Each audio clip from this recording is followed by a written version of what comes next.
बिस्मिल्लाहिर्रहमानिर्रहीम। 3.2 क्लास 8 में बलुचिस्तान मोड 3.2 जो हमारे पास क्लास 8 में 3.2 क्वेश्चन नंबर 6। ये क्वेश्चन नंबर 6 क्या है? 3.2 का लास्ट क्वेश्चन। इसके बाद 3.2 क्या हो जाएगा? खत्म और चैप्टर नंबर 4 हम स्टार्ट करें।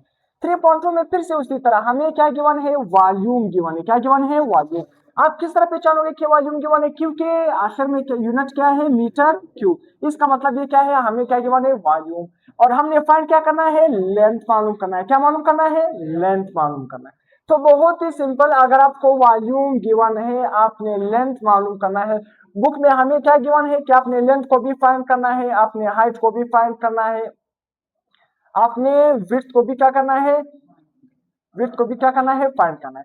तो अगर आप लेंथ फाइंड करो या हाइट फाइंड करो या विड्थ फाइंड करो तो सबका यूनिट क्या है? मीटर। जब हमारे पास क्या आ जाए 35, देखो आखिर में क्या लिखा हुआ है? मीटर। तो ये हमारे पास क्या है? विड्थ भी है, हाइट भी है और हमारे पास लेंथ। तो वॉल्यूम गिवन है, हमने लेंथ मालूम करना है। तो अगर वॉल्यूम गिवन था, हमने लेंथ मालूम करना है, तो हम क्या करेंगे? फैक्टराइज करेंगे। क्या करेंगे? फैक्टराइज करेंगे। इसको हम क्या करेंगे? फैक्टराइज करेंगे। अब 4 2 8 7 5। अब देखो ये किस चीज पे डिवाइड होगा? 5 पे डिवाइड होगा। किस पे डिवाइड होगा? 5 पे डिवाइड होगा। अब किस तरह देखो, यहां पर देखो 42 है यानी, अब 4, अगर आप सिर्फ 4 को देखोगे, 4 क्या है? छोटा है और बाहर वाला नंबर बड़ा है, तो 4 डिवाइड नहीं होगा, 5 के टेबल में नहीं है। तो फिर हम क्या करेंगे? 42 को एक साथ ही, 42 को क्या करेंगे? एक साथ लेंगे। तो 5 8 जा 40, क्या बचेगा? 2 बचेगा। 2 हम 8 को देंगे, ये क्या बनेगा? 28। 5 5 जा 25, क्या बचेगा? 3 बचेगा। कितना बचेगा? 3 बचेगा। 3 7 को देंगे तो ये क्या बन जाएगा? 37। 5 7 जा 35, तो क्या बचेगा? 2 बचेगा। और 2 हम 5 को देंगे तो ये क्या बन जाएगा? 25। 5 5 जा 25।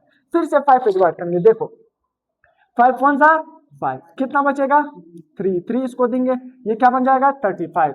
5 7 जा 35। 5 1 जा 5, क्या बचेगा?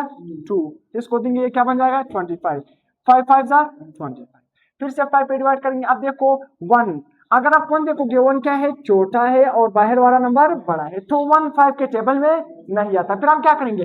1 और 7 को एक साथ लेंगे, 17 को एक साथ लेंगे, तो 5 3 जा 15, कितना बचेगा? 2 बचेगा। और 2 हम किसको देंगे? इस 1 को देंगे, ये क्या बन जाएगा? 21। 5 4 जा 20, कितना बचेगा? 1 1 इसको देंगे, ये क्या बन जाएगा? 15। 5 3 जा 15। अब देखो 343, क्या है? 3। अब 343 किसके टेबल में आता है? 7 के टेबल में आता है। ये याद रखो, बार बार ये नंबर आ रहा है। जो 343 है ये किसके टेबल में आता है? 7 के टेबल में आता है। तो 7 को कितनी दफा पढ़ो कि 34 आ जाए या 34 के करीब। तो 7 4 जा 28, 7 4 जा क्या बनेगा? 28। अब 28 है तो यहाँ पर क्या है? 34, तो कितना बचेगा? 6 बचेगा। तो 6 किसको देंगे? हम इसको देंगे, और ये क्या बन जाएगा? 63 बन जाएगा। तो 7 9 जा 63। अब 49 किसके टेबल में आता है? 7 7 7 जा 49, 7 1 जा 7। देखो जब हमने क्यूब रूट मालूम करना है, वॉल्यूम का क्या मालूम करना है? हमने क्यूब रूट। वॉल्यूम का हमेशा क्या मालूम करना है?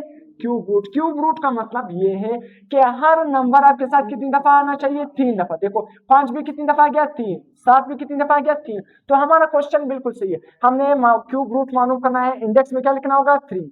3 दफा का 5 को हम किस तरह लिखेंगे? 5 की पावर 3। 3 दफा 7 को किस तरह लिखेंगे? 7 की पावर 3। तो क्यूब रूट और क्यूब आपस में क्या हो जाएंगे? कैंसल। तो सिर्फ क्या रह जाएगा? 5 और 7, 5 7 जा 35। ये जो 35 आ गया, ये हमारे पास लेंथ भी है, ये हमारे पास विड्थ भी है, हाइट भी है। मैं यहां पर लिख रहा हूं, तो लेंथ भी है हमारे पास, हाइट भी है और विड्थ भी है हमारे पास। सही है। तो ये सारे लेंथ हाइट विड्थ सारे हैं। तो क्योंकि लेंथ का यूनिट भी क्या है? मीटर। हाइट का यूनिट भी क्या है? मीटर। विड्थ का यूनिट भी क्या है? मीटर। तो ये हमारे पास क्या बना? 35 का